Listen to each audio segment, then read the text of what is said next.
Lakas ng ulan, guys, dito sa Mindanao. Kasi daw may bagyo, guys. Ito ang nangyari ngayon. Grabe ang lakas-lakas ng ulan.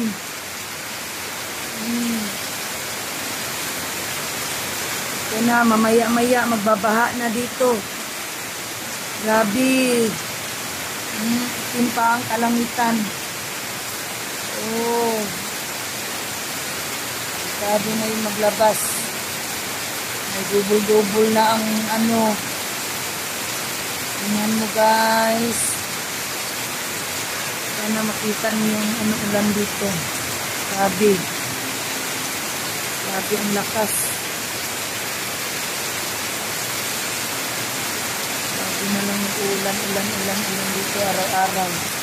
Dito sa Pilipinas.